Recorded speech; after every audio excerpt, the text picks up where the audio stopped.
Assalamualaikum warahmatullahi wabarakatuh. Salam sejahtera. Semoga kita semua dalam keadaan sehat, terutama siswa sekalian, untuk senantiasa mengikuti pembelajaran dengan baik. Namun sebelum kita memulai pembelajaran, saya ingatkan bahwa jangan lupa untuk subscribe, like, dan share channel Guruta supaya channel ini bisa berkembang baik ke depannya.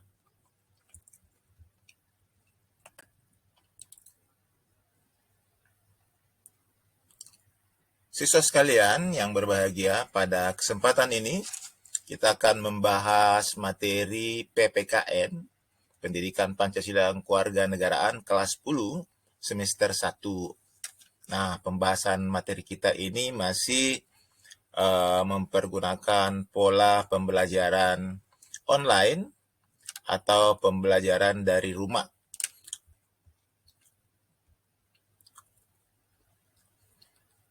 Kompetensi dasar yaitu menelaah ketentuan Undang-Undang Dasar Negara Republik Indonesia tahun 1945 yang mengatur tentang wilayah negara, lembaga-lembaga negara, warga negara dan penduduk, agama dan kepercayaan, serta pertahanan dan keamanan. Nah, itu kompetensi dasar pembelajaran kita pada kesempatan ini. Pokok bahasannya adalah kedudukan warga negara dan penduduk Indonesia. Sedangkan yang menjadi perhatian kita adalah tujuan pembelajaran. Setelah mengikuti kegiatan pembelajaran untuk pembahasan materi, ini peserta didik diharapkan dapat menelaah kedudukan warga negara.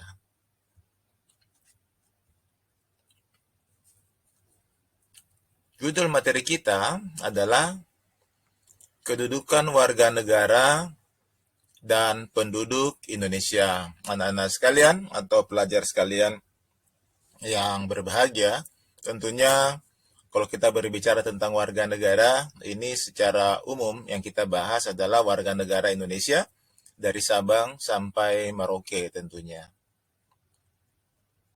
Kedudukan warga negara dan penduduk Indonesia, bagian A, penduduk dan bukan penduduk. Penduduk adalah orang yang bertempat tinggal atau menetap dalam suatu negara, sedangkan yang bukan penduduk adalah orang yang berada di suatu wilayah, suatu negara dan tidak bertujuan tinggal atau menetap di wilayah negara tersebut.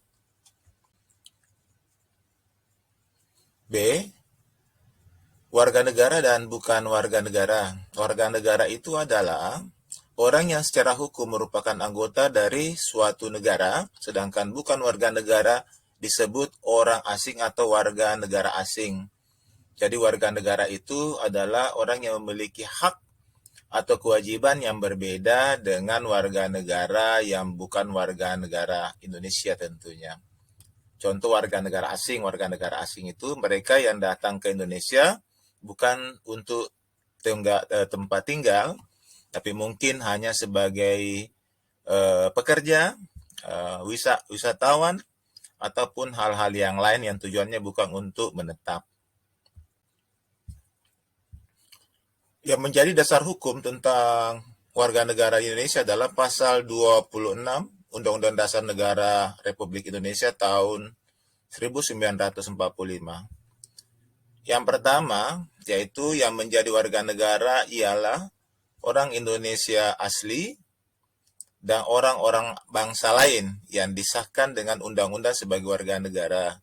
Yang kedua, penduduk ialah warga negara Indonesia dan orang asing yang bertempat tinggal di Indonesia. Sedangkan yang ayat ketiga, hal-hal mengenai warga negara dan penduduk diatur dengan undang-undang. Asas-asas kewarganegaraan Indonesia bagi dua ya, anak-anak sekalian. Bagian A, asas ius sanguinis atau asas keturunan, yaitu kewarganegaraan seseorang ditentukan berdasarkan pada keturunan orang bersangkutan. Kemudian bagian B kita kenal dengan istilah asas ius soli atau tempat lahir, yaitu kewarganegaraan seseorang ditentukan berdasarkan tempat kelahiran. Kemudian istilah lain, apatride, yaitu adanya seorang penduduk yang sama sekali tidak mempunyai kewarganegaraan. Wah, ini parah anak-anak sekalian ya. Kemudian berikutnya, bipatright, yaitu adanya seseorang penduduk yang mempunyai dua kewarganegaraan sekaligus. Kita biasa mengenal dengan istilah kewarganegaraan rangkap atau kewarganegaraan ganda. Berikutnya ada istilah state cell aktif, yaitu seorang harus melakukan tindakan hukum tertentu secara aktif untuk menjadi warga negara. Ini kita kenal dengan istilah naturalisasi biasa. Jadi, siswa sekalian, warga negara asing yang berkeinginan menjadi warga negara Indonesia, dia harus melakukan istilahnya adalah state cell aktif. Kemudian ada istilah state cell pasif, yaitu seseorang dengan sendirinya dianggap menjadi warga negara tanpa melakukan suatu tindakan hukum tertentu atau naturalisasi istimewa seandainya warga negara asing tersebut menerima menjadi warga negara Indonesia. Jadi, hanya mereka yang mau saja yang bisa diangkat atau diterima menjadi naturalisasi istimewa. Kemudian hak yang lain, ada istilah lain ya, hak opsi, yaitu hak untuk memilih suatu kewarganegaraan dalam state cell aktif. Gitu. Kemudian ada namanya hak repudiasi, yaitu hak untuk menolak suatu kewarganegaraan state cell pasif. Nah, tadi ada yang namanya state cell pasif, yaitu pemberian kewarganegaraan kepada seorang secara langsung, tidak perlu melalui proses. Ini disebut dengan istilah state cell pasif. Tapi jika menolak itu mereka dikenal dengan istilah repudiasi, gitu ya. Diberi kesempatan tapi nggak mau, ya udah namanya repudiasi. Kemudian istilah naturalisasi, yaitu proses permohonan seseorang untuk menjadi warga negara suatu negara. Syarat menjadi warga negara Indonesia. Di sini sekalian bisa diperhatikan, penduduk asli Indonesia secara otomatis adalah warga negara Indonesia. Jadi yang kita-kita ini yang sudah penduduk asli, yang dinyatakan sebagai penduduk asli yang sudah menetap di Indonesia lama, mulai dari nenek-nenek kita, beberapa turun-temurun, itu ya boleh dikatakan sebagai warga atau penduduk asli, itu secara otomatis sudah menjadi warga negara Indonesia. Sementara orang dari bangsa asing yang menjadi warga negara harus mengajukan permohonan kepada pemerintah Indonesia. Ini disebut dengan istilah naturalisasi. Kemudian naturalisasi biasa harus memenuhi syarat-syarat sedang ketentuan pasal 9 Undang-Undang Dasar RI nomor 12 tahun 2006. Yang pertama, berusia 18 tahun atau sudah kawin. Pada waktu mengajukan permohonan sudah bertempat tinggal di wilayah negara Republik Indonesia, paling singkat 5 tahun, berturut-turut 10 tahun. Kemudian sehat jasmani dan rohani.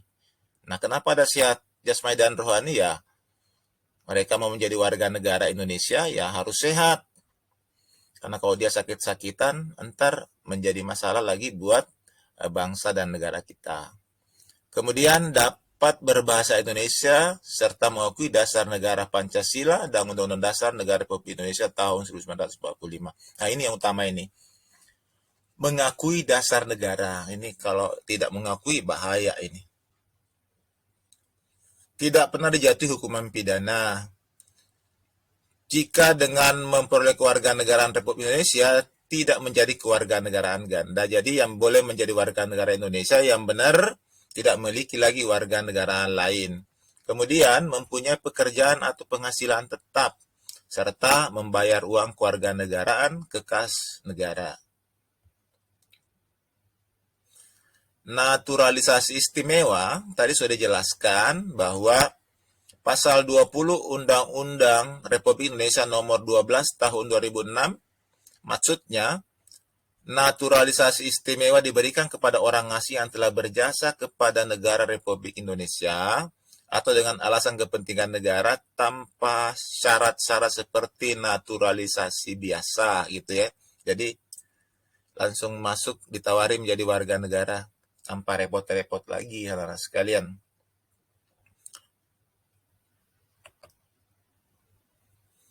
Nah, apa yang menyebabkan hilangnya warga negara Indonesia? Yang pertama, memperoleh warga negara lain atas kemauan sendiri. Berikutnya, tidak menolak atau tidak melepaskan kewarganegaraan lainnya.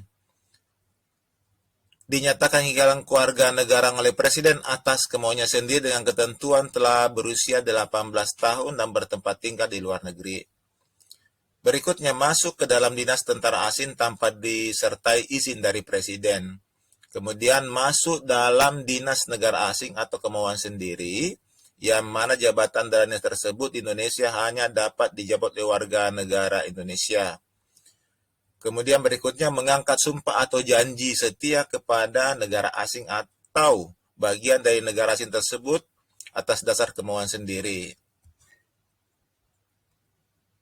Berikutnya, turut serta dalam pemilihan sesuatu yang bersifat ketatanegaraan. Jadi, maksudnya adalah pemilu di negara lain ikut memilih juga. Nah, itu tidak boleh anak-anak sekalian. Bahkan dicopot nanti kewarganegaraannya. Berikutnya, mempunyai paspor atau surat bersifat paspor dari negara asing atau surat yang dapat diartikan sebagai tanda kewarganegaraan yang masih berlaku di negara lain atas namanya tuh. Kemudian, bertempat tinggal di luar wilayah negara Republik Indonesia selama 5 tahun terus-menerus bukan dalam rangka dinas. Kemudian tanpa alasan yang sah dengan sengaja tidak menyatakan keinginannya untuk tetap menjadi warga negara Indonesia. Sebelum jangka waktu 5 tahun tersebut berakhir dan setiap 5 tahun berikutnya yang bersangkutan tetap tidak mengajukan pernyataan ingin menjadi warga negara Indonesia kepada perwakilan Indonesia meskipun telah diberi pemberitahuan secara tertulis. Nah, ini orang yang diberikan penyampaian untuk mengurus tapi tidak diurus, nah dengan sendirinya kewarganegaranya akan menjadi hilang. Siswa sekalian yang berbahagia, demikian ya penyampaian materi yang bisa diberikan pada kesempatan hari ini. Nah, sekiranya dalam pembahasan materi ada hal-hal yang perlu dikomentari, silakan tulis tanggapan, pendapat, dan masukan pada kolom komentar. Sekian dan terima kasih. Maju terus pendidikan Indonesia. Assalamualaikum warahmatullahi wabarakatuh.